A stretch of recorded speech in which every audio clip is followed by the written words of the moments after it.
Buterefu ku BBS Telefina Buganda Broadcasting Services ko olinjagala kukola musaho sibyo otya yenna asaze okutambula neno kubanga atambula ne BBS Telefina yatambula n'okumanya lunaku lwa kusatu nakuzo mwezi 13 omwezi gwa kuna mwaka 2022 gwa mukama wa FM ze Steven Dandstand Busulu ni mwanjizo program eno amaso kugwanga buli lwa kusatu buli lwa kuna na nkyaza abantu banjawulo ntupaganye birowoozo n'otwala kyoyagala Katonda yebala okubanga okyali mulamu okyasobola okulaba wamu n'okuwulira n'okukola omuntu omulamu byakola.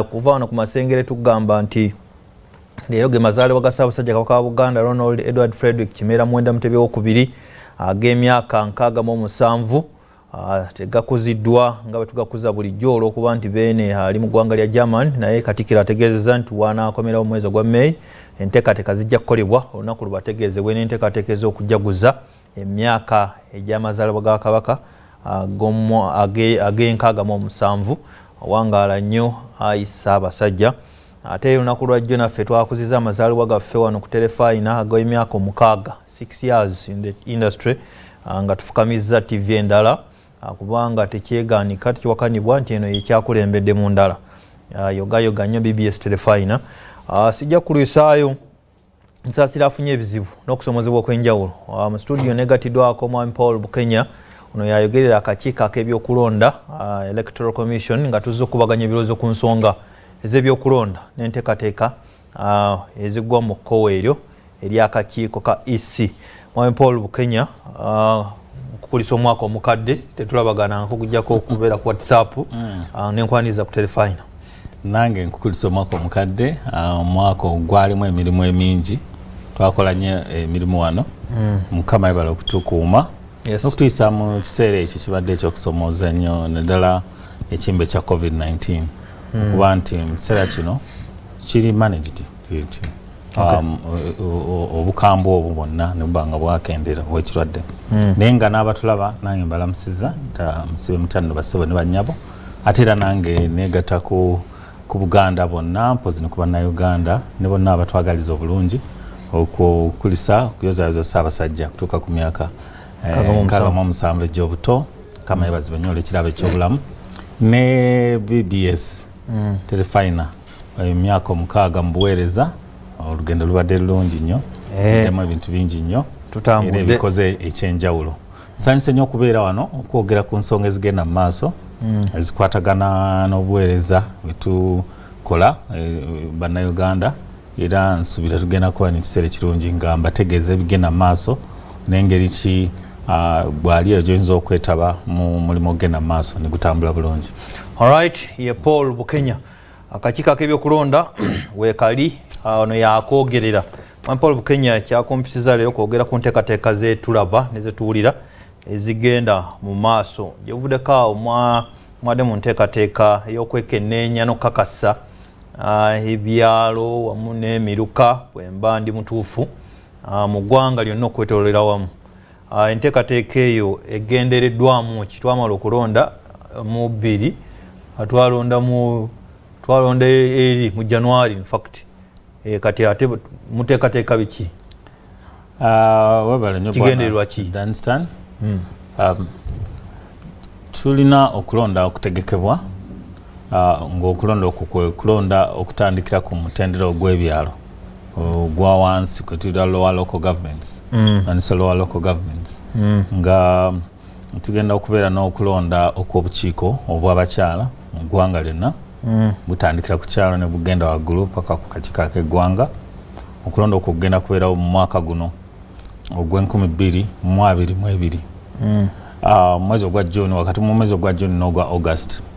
Then mu kiseera kyekimu tugenda kubeera n'okulonda obukiiko obwa LC1 kana kabulijjo kabasentebe yes abakulembeze baffe ab'okubyalo ne ku miruka ekisanja kyabwe kya myaka 5 twabalonda mu 2018 yes era kati tuli mu nteekateeka okubategekera okulonda kubanga mu mwezi ogwa August omwaka ogujja 2023 ekisanja kijja kuba kiweddeko naye ate nga abakyala b'ekisanja kyabwe kya myaka 4 so betwalonda mu 2018 ekisanja kyabwe kiggwako mu mwezi ogw'omusanvu omwaka guno July. So olw'okubanga tugenda kutegeka okulonda kuno nga kutandikira ku mutendera gw'ekyalo tubadde tulina okuddayo twetegereze ebyalo okwetolola eggwanga bituuseewa mu kiseera kino wetuli kubanga wetwategekera okulonda mu mwaka gwa 2018 omuwendo gw'ebyalo gwali mulala nnyo n'omuwendo gwe tulina kati. Ogwa 2018 waliwo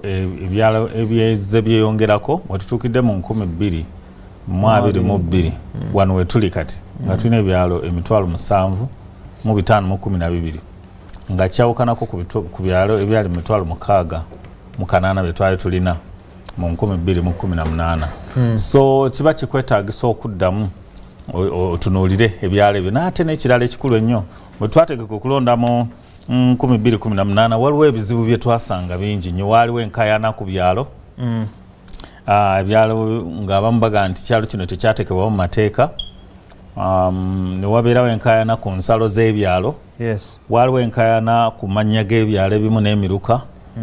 Waliwo enkayana ku wa ebyalo n'emiruka ebisangibwa. Baga nti emuruka ogwo gwa mugombolo yaffe. Ate nga nawala waliwo enkayana nti ekyalo ekyo kya mu luka gwaffe.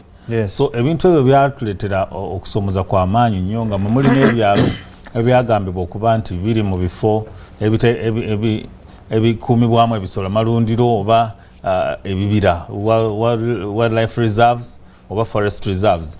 Twalemererwa okutegeka okulonda mu bifo ebimu olw'ensonga ezo ezifaananako bwe zityo. So olwokuba katutegeka okulonda okupya twatutta obuvunaanyizibwa twatwala obuvunaanyizibwa ne tuddayo okwetegereza okugeraageranya okwekennenya n'okukakasa ebyalo okwetolola eggwanga kubanga tulina ebyalo tulina ebyalo ku database yaffe naye nga tulina ebyalo wano nga nammwe gye muwangaale mulina ekyalo kyammwe mukimanyi nti weekiri naye nga tekirina mu system oba nga mulina n'ekyalo naye nga oba tekitutuukangako.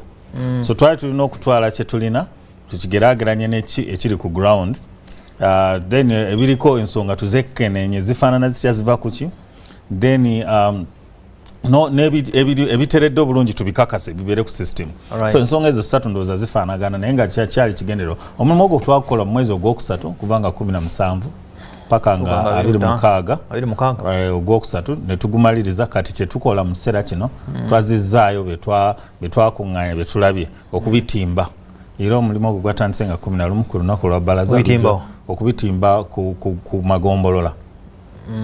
Buli kyalo kirina eggombolola mu ekisangibwa. So twabitadde ku mutendera gw'eggombolola. So kino kituyambe okukakasa nti ebintu bye tulina bituufu byawandiikibwa bulungi bye twataddeko akabuuza bisobola okukolebwako bye twaggyemu kubanga waliwo ne bye twaggyemu tusobola okunnyonnyola lwaki twabiggyemu. Okutimba kituyamba okusobozesa abantu okwetaba mu mulimu guno bakakase nti ddala ensonga eneyimiridde bwetu. Kino kigenda kutusobozesa okutegeka okulonda mu bifo ebituufu ebiteekeddwawo mu mateeka. Kati ani atemaatema ebyalo boundaries kakiiko ka byakulonda? Ebyalo mu Uganda biteekebwawo nga bigoberera amateeka gali mu local government oba etteeka erya Local Government Act. Gavumenti ez'ebitundu. So tusobola okukyogererawo okutandikira ddala ku ntandikwa wano nti akakiiko k'ebyokulonda tekatondawo byalo tekateekawo byalo. Etteeka lya local government liri clear. Ekyalo kiteekebwawo ekiwandiiko ekitongole ekiva wa minisita ekiyitibwa statutory instrument. Bumala okusalawo kwammwe mu council ne mugamba nti nno twagala okusalamu ebyalo bino oba twagala okusalamu emiruka oba ensonga oba n'eggombolola oba n'okusaba district n'ekibuga bino emitendera mu biyita naye ng'ekiwandiiko ekibikakasa ekibiteeka mu nkola bibeerewo mu mateeka eyitibwa statutory instrument efulumizibwa minisita. N'olwekyo ebyalo biteekebwawo ministry eya local government oba okuyita mu mateeka agalambikiddwa mu teeka erya local government ez'ebitundu. Atulaba yakatwegatako ye Mwami Paul Bukenya ye mwogezi wa akakiiko ak'ebyokulonda. Nze Busuulwa ndi mwanjuzi wa program ku BBS Telefina wano. Nkujjukiza omwoleso gwa CBS Pewosa gutandika nkya okutuuka nga 18 tugenda kwena mu lubiri lwa Ssaabasajja Kabaka Mengo olunaku olw'enkya. Tulinayo omudaala gwaffe, tulinayo tenti yaffe, gendayo obuuze omanye ekyo yagala. Namwe abagenda okuba mu mwoleso ba exhibitors aboolesi muli baddembe okujja ne mulaga ku telefayina ebyammwe nga tusinziira mu lubiri kamera zaffe gye ziri kasente katono oga munteeke ku telefayina enseera be biki byenkola Mwami Paul Bukenya singa onga ebyo byalo katuyina bimeka 7,000 mu 512 that's after verification bye byalo bye tulina ku database yaffe bye twaleeta mu field okugeraageranya n'ekiri ku ground okay kati bwe mutimba bino ndi waddembe kubanga wakyogeddeko naye bwe mutimba kati nembamu nenda kyenda bitali kituufu nze omutuuze w'ekitende Sero ward oba Sereno nkola ntya mukyusaamu already mu kutimba mu mulimo ogwasooka gwe twakola ogw'okugeraageranya ebyalo bye twajje ku system oba bye twataddeko akabuuza okubeera nga binoonyezebwa biwerera ddala bisuka mu 1,000 okwetolola eggwanga ekitegeeza nti nno kikulu nnyo ojje olabe oba ekyalo kyo abakulembeze bannabyabufuzi abantu abawangalira mu byalo eyo gye tuli ffenna kuba buli omu alina ekyalo kyalimu n'abali mu Kampala waliwo cells ne parishes oba wards so okutimba kuno kutusobozesa okumanya ekyalo kyo kiyimiridde kitya then wabeerawo okwemulugunya osobola okuleeta mu butongole waliwo empapula zetutaddewo forms kwe tuteeka okwemulugunya nti nze nemulugunya ensonga eno bweti ne bweti tekwatiddwa bulungi oba erinnya ly'ekyalo teriwandikiddwa bulungi oba omuluka ekyalo mwe kiteereddwa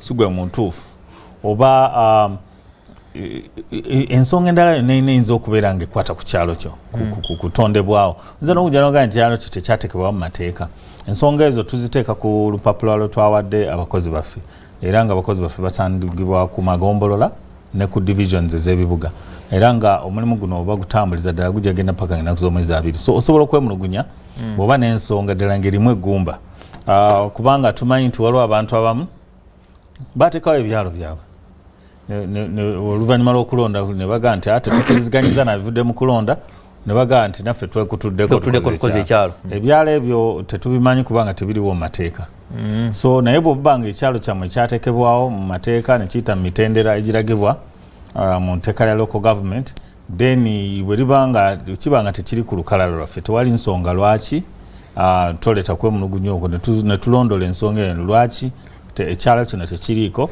era nga bwe tuba nga tumatidde bulungi ensonga eyo nga erimu eggumba ddala ekyalo ekyo kiba kisobola okuddizibwako ku lukalala olwo kino twagala kikola tukimalirize ng'okulonda tekunnaba kutandika mbeera ki eziyinza okubaawo okugaana oba okwongera unity mukita administrative unity mu system eyo oba mu nkole mu nteekateeka eyo ekiyinza okugaanisa ekifo kyo ekyalo kyotuleetedde okukiteeka ku lisiti yaffe y'ebifo ebikulembeze ebisookerwako bye tuyita administrative units mwe muli ekyalo n'omuluka ensonga eyinza okuviirako ekyalo kyo obutateekebwa ku lukalala lw'ebyalo ebimanyiddwa mu ggwanga bye tutegekera okulonda kwe kuba nti nno ekyalo ekyo tekyateekebwawo mu mateeka eyo ensonga enkulu tewaliwo nsonga ndala yonna eyinza kugaanisa kyalo kyo okuteekebwa ku lukalala ekyalo kyo kiba nga tekyateekebwawo mu mateeka tetusobola kukiteeka ku lukalala kukitegekera kulonda kukifunira bakulembeze mu mateeka ate nga kino kyekitegeeza nti nno buli kyalo ekiriwo tugende nti buli kyalo ekiriwo gwe kyomanyi naye nga tekyateekebwawo kiwandiiko kya minisita ekitongole kiyitibwa statutory instrument ekyalo ekyo tekimanyiddwa mu mateeka era byebyo bye tugenze tuwulira nti wano waliwo ekyalo tulina ebyalo mu muluka gwaffe tulina ebyalo 7 electoral commission mutugamba ebyalo 5 byokka naye bino ebibiri ate lwaki temubitaddeeko kakati bwe tuddayo ne tutunuulira enkalala ezo ebyalo bino birina ekiwandiiko kya minisita tuzuula nti no tekirina tuba tetubigattako era ekyo kiba tekimanyiddwa tetusobola kukitegekeraku ebyo biba byammwe bya ku kitundu awo nsonga yammwe ya ku kitundu ekyo ate nga era si amateeka si kirungi kubeera nga mukola enteekateeka eri wabweru w'amateeka oluvannyuma lwanga 2 nga display book okutimba enkalala kuwedde kyekiddako bwe tumaliriza okutimba enkalala z'ebyalo bino n'emiruka tugenda kubanga tukomyawo ebivuddemu kubanga already era twatandise dde okuwulira abantu abajja gye tulina ensonga ez'enjawulo tujja kubanga tutunuulira ensonga ezo nga tuzikolako oluvannyuma tufulumye olukalala olw'enkomeredde olusemberayo ddala tuluwe bannayuganda naddala ebibiina by'obufuzi ebibiina by'obufuzi bino bisobole okutegeka abacandidates abaneetaba mu kulonda kubanga okulonda kuno jjukira kutandikira ku mutendera gw'ebyalo okulonda kw'obukiiko obw'abakyala kwe kusooka kugenda kubeerawo mu mwezi ogwa June era nga tugenda kuwandiisa abakyala ku byalo tubategekere basobole okulonda so ekyalo ekyo kiteekwa okuba nga kitegekeddwa bulungi tusobole okufuna regisita yakyo balonde akakiiko k'abakyala oluvannyuma obukiiko obwo bw'okukyalo nga bumanyi enkola ya electoral colleges obukiiko obw'ebyalo ebisangibwa mu Muluka ate bulonda akakiiko k'omuluka emiruka egisangibwa mu Gombolola gironda akakiiko k'Egombolola tugende bwe tutyo paka ku district paka tunafuna delegates tanyamu electoral college kyotegeeza anti abakyala ku kyalo ku unity esooka eyo y'ekyalo bagenda kulondamu bakulembeze ba kanso y'abakyala abalondeddwa bagende waggulu nga beerondamu obukulembeze obw'enjawulo so yensonga lwaki ekyalo kiteekwa okuba nga kigumidde bulungi nga kitegekeddwa bulungi kyoberwa tusookedde ku kyalo n'omuluka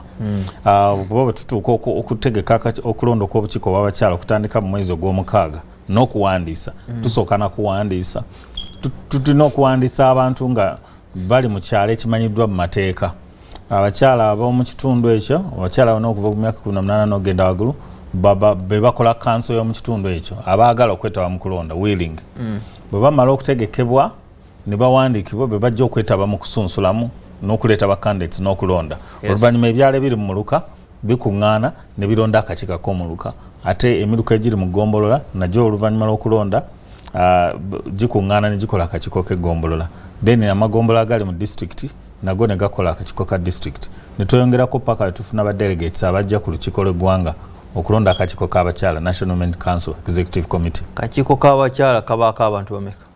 Akakiiko k'abakyala k'okukyalo kaliko abantu 5 bokka. Kaliko abantu 5 yes kaliko abantu 5 be bali kakiiko k'abakyala ak'oku mutendera ogw'ekyalo era nga abalondebwa abantu abewandiisa abakyala abali ku register y'ekyalo ekyo era nga bwe mba nsooba kuyitira mwana abalondebwa ku kitundu ky'ekyalo ebifo ebyo kubaako chairperson Ssentebe Ssentebe oba Nantebe kuliko chairperson Ssentebe omumyuka we secretary publicity secretary ne secretary wa finance akakiiko k'abakyala ak'okukyalo bwe kati bwe kafaanana yes kaliko abantu 5 nga kalondebwa abo abakyala abali ku kyalo abeewandisizza nga bwe tugenda okukola nga bwe tugenda okusomesa mpozi n'okukola omulimu ogwo okuva nga naku mwezi 10 paka 13 June. Kati oli ayinza okubuuza Mwami Bukenya nti akakiiko k'abakyala tuwulidde mugenda kuteekateeka okulonda kanso tuzitegedde ne kanso y'abakyala erina mugaso ki? Lwaki yandyetabyemu oyo jjajja wange oba maama wange oba mwannyinaze? Twalonda dda MP, twalonda dda ssentebe w'Egombolola, twalonda dda meeya, kati bino byaki? Abakyala be bamu ku abantu abakiikirirwa era abalina obukulembeze obwabwe obutambuza ensonga zaabwe. Wandiisa abantu ab'enjawulo oba ze tuze tutunulira special interest groups constitution zaffe ze yateekawo. So abakyala balina obukiiko obulondoola ensonga zaabwe n'okukulaakulana ng'abakyala ku bitundu. Era nga etteeka lya National Women Council Act lyateekawo obukiiko nga buviira ddala ku mutendera ogw'ekyalo. Obukulembeze bw'abakyala n'emirimu engeri gye gikolebwamu n'ensonga endala ezitambulira mu ludda olwo. Oluvannyuma waffe tutegeka okulonda engeri abakyala gye batambuzaamu emirimu gyabwe n'engeri gye bawagirwa n'okulondoola ensonga ezo minisitule yaffe ya gender. So omulimu gwange nyinza obutakunyonyola nnyo engeri obukiiko bw'abakyala gye buddukanyizibwamu gye butambuzaamu emirimu n'ebirala byonna naye nga waliwo ne minisitule ennamba ya gender nga mulimu ensonga ezitunuulira abakyala okuviira ddala ku mutendera ogw'ekyalo naye nga kakiiko kaliwo mu mateeka era kakola emirimu egiruubirira okutumbula embeera y'abakyala okuviira ddala ku kitundu wansi paka kugenda waggulu ku k'eggwanga. Beesimbawo mu makowe ki? Biina bya bufuzi, langi, musinziira ki okukola nomination n'okulondesa? Nzija nzekka oba temwagala biina bya bufuzi mwagala muntu ajje yekka kiri kitya? Okulonda kuno kwe tukola kati mu Uganda kwonna ne ku mutendero gw'ekyalo kuli mu nteekateeka ebibiina by'obufuzi ebingi kubanga yenkola eriwo. So ne ku bukiiko bw'abakyala omuntu asobola okwesimbawo ng'agidde wansi w'ekibiina ekimusimbyewo. Kyobula nakutegeeza bwandandisa nti ekimu ku bintu bye tukola nga tumaliriza omulimu guno gwe kuwa ebibiina by'obufuzi olukalala luno nti tulina ebyalo bwe biti gwe muwendo guno mutegeke ba candidates oba mutegeeze ku bawagizi bammwe nti waliwo okulonda, mutegeke ba candidates abanesimbawo. So okulonda kuno kuli mu nfuga ebibiina by'obufuzi ebibiina ebingi era omuntu asobola okwesimbawo nga azze ng'akutte bendera y'ekibiina. Okay, tekimenya mateeka. Tekimenya mateeka. Ate n'omuntu asobola okujja ng'ali independent. Ekintu ekyo kikulu nnyo kubanga abantu abamu batunuulira okulonda kuno ne basoboka ne baba kwegamba waliwo okusomoza kwe tuzze tulaba mu kulonda kuno n'okwa special interest groups n'okwa electoral college. Omuntu najja ne yeetaba mu kulonda ng'ali independent. Bwe yeeyongerayo waggulu n'ayagala oba ajjire ku kibiina oba ajja n'ekibiina bwe yeeyongerayo waggulu n'ayagala akyuse. Enkola ya bibiina bya bufuzi era gy'otandikira ku LC1 gy'omalirako waggulu eri teri kubanga bw'ovaamu obeera ovudde mu lwokaano bw'osala eddiiro oba ovudde mu lwokaano. So ndowooza kikulu nnyo, ndowooza ensonga lwaki tulina okugoberera abaagala okwesimbawo mu kulonda kuno abakyala bonna babeere nga bategeera ensonga eno bagigoberere. BBS Telefina Stephen Dunstan Busula gemanya gange gwe yakajja ne Paul Bukenya ayogerera akakiiko k'ebyokulonda. Nyumirwa ne Fabulous Freeman Hypermarket bakugambye batya nti mu biseera bino bakuletedde ekyenjawulo kyotasaanye kusubwa buli lwakutaano ogula ebintu bino wammanga n'ofuna ekirala kyabwereere abanga abakuwongerako bw'ogula pizza eya beef ey'ennyama ku mitwalo 3.5 ogenda kufuna endala emu. Bw'ogula chicken pizza y'enkoko ogenda kufuna endala emu. Bw'ogula Oreo milkshake 3 ku mutwalo gumu 7 ogenda kufuna endala ya bwereere. Ate ka juice akawooma aka Ramadan bw'ogula giraasi 4 ku siringi 7 zokka ofuna giraasi endala ya bwereere. Genda ku Fabulous Freeman Hypermarket eri mu park empya kizimbe kiribwa New Park Mall omwaliro ogwokubiri opposite Ham Shopping Grounds awo. Genda yofune buli kimu. Mulimu ne restaurant, mulimu ebintu musemaduuka bingi betasaanye kusubwa. Ate olukiiko oluteekateeka kwa Olumbero yali minisita mu gavumenti ya Kabaka w'ekitiibwa Edward William Lutaya Mukomazi ng'ali wamu n'ab'ennyumba y'omugenzi lutegeeza ab'ekitiibwa baminisita Jjajja Kisolo ab'amasiga n'ab'emitibwa mu kika ky'Engonge abataka abakulu ab'obusolya n'abantu mwenna nti Olumbero w'omugenzi lujja kusulamu nga 6 muzigo ate omusika ateekebweko nga 7 muzigo mu maka ge Lubowa Kyaddondo. Okusaba kulitandika ku ssaawa 4 ez'okumakya. Bw'aba walina ekiwandiiko kyonna eky'omugenzi bakugeetuukira ssentebe w'enteekateeka omutegeeze. Esimu bagitaddeko 0772 590 2 birangiddwa Haji Dauda Mukasa omukubiza w'olukiiko olutesitesi n'agamba nti Ssaabasajja Kabaka awangaale. Nga ngenda mukumulako oluvannyuma nkomewo ne Mwami Paul Bukenya ekitongole kya Kabaka Foundation nga kiri wamu ne banywanyi baakyo aba CBS FM ne TV eno ya Kabaka BBS n'ekitongole ky'ebyobulamu mu Bwakabaka bwa Buganda bakubiriza abantu mwenna mu ssaza ly'e Bulemeezi okuggwayo mugabo omusaayi okuva nga 25 omwezi guno kutuuka nga 29 omwezi guno ssaawa 2 kutuuka 10 mwezi akawungezi 25 Butuntumula Katikamu ne Bwamunaanika 26 Ngoma Wakyato ne Kikamulo 27 Nakaseke Kapeeka ne Semuto 28 Makulubita Nyimbwa ne Kalagala 29 Kamira Wabusaana ne Zirobwe. Okumanya ebisingawo 0700 927 02 nzijja tukyagala ku nteekateeka y'okulonda okutandikira ku byalo ne Mwami Paul Bukenya tuvaawo.